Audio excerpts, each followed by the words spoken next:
So I'm going to give you this practice that I would love for you to do once a day, at least while you're in this program, but hopefully maybe for the rest of your life. It doesn't take long. It will reveal itself in deeper ways the more you do it and the more we study together. But if it's available to you, place one hand on your womb, the space below your belly button and above your pubic bone.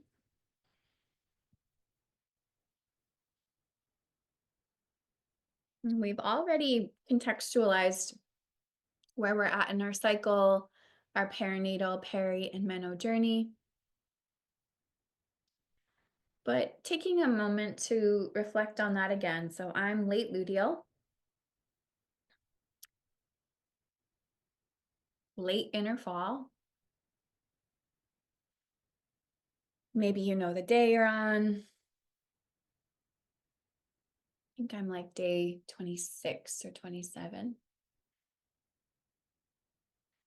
And while contextualizing your nervous system through your cycle, asking your womb if she's open to having a dialogue today. Do you want to talk? And if it's quiet or if there's constriction, letting your womb know that's okay. I believe you. And seeing how she responds to you going, that's okay. I believe you.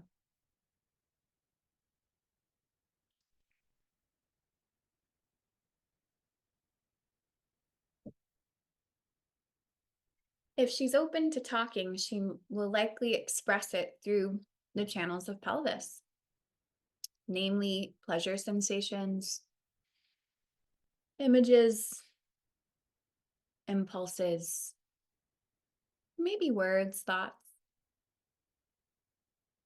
emotions. And from here, asking her how she feels. How are you feeling on this day of my cycle? She's going to speak somatically. Yeah.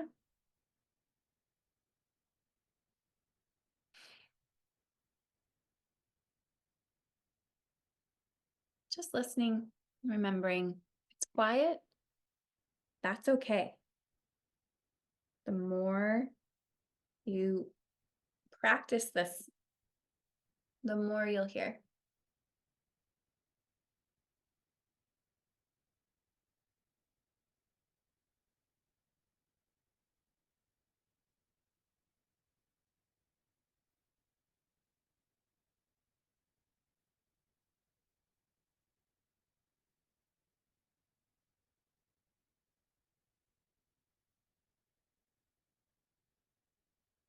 And then asking her, what do you need?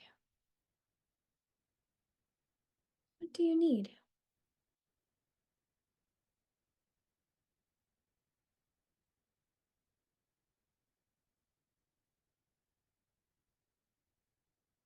Hmm.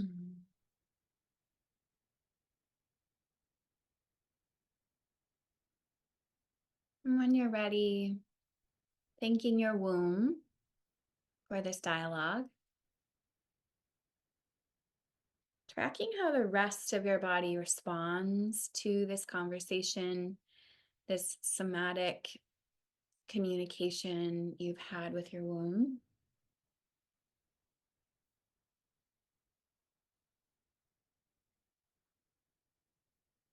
And when you're ready, reorienting to the group.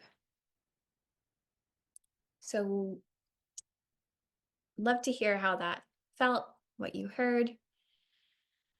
Also, we cannot fully regulate our nervous system and expand our nervous system capacity to hold more of life and create the life we want and sustain it without also recognizing the reciprocal relationship between our nervous system's rhythms and our cycle's rhythms. We're going to learn about why. And again, this is something you can practice once a day. You can do some embodied writing right now, actually, if you have a pen and paper on what you heard. And what I like to write down is the season I'm in, the phase I'm in, maybe the day, and then what your body had to say about that. Yeah, our womb as women is one of our greatest allies, greatest forms of navigating our emotional, mental, physical experience. And when we harness that relationship with our womb, it can really expand your life. When we have these deeper psychosomatic, psychophysiological conversations with our womb, it really helps us to, again, recognize the reciprocity between our nervous system and cycle.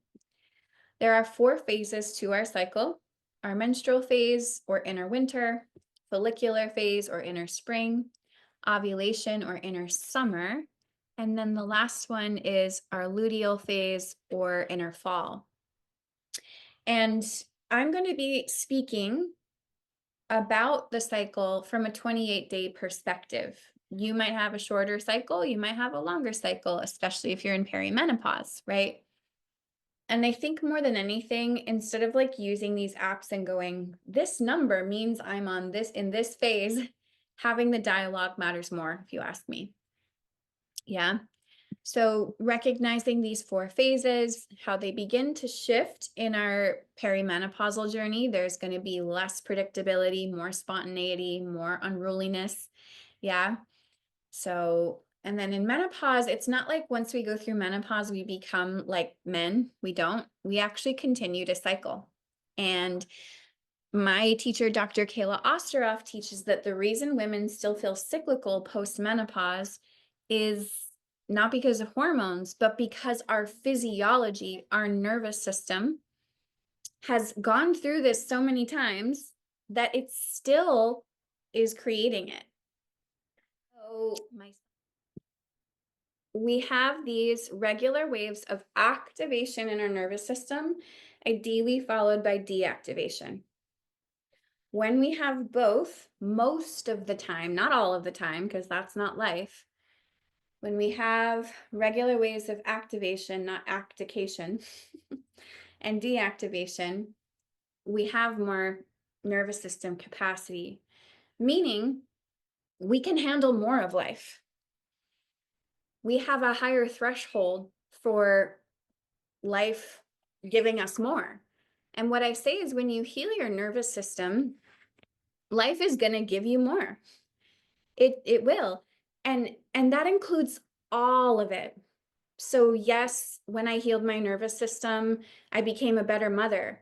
Yes, when I healed my nervous system, and I'm still healing it, it's not like done. When I really tended to my nervous system, my business expanded beyond my wildest dreams. And I was always broke, you guys, always struggling in my relationship with money. And it's not perfect, but it is wildly different and more abundant. And I am in a deeper relationship with my grief, with my rage, with my terror. Life gives you all of it because you're fully feeling things. It's not like you heal your nervous system and everything just gets completely positive and better. It's all of it. Yeah. But this regular wave supports our menstrual cycle. I'll show you more about this. So if we have regular waves in our nervous system of activation followed by deactivation, it's going to support the infradian rhythm of our cycle, giving us more regularity in our cycle. If I also embody and move with, not in resistance to this rhythm, I support my nervous system rhythm. It's reciprocal. That makes sense? My window of capacity is not going to be like a man's, which follows the circadian rhythm all day. It is going to fluctuate more because of my cycle.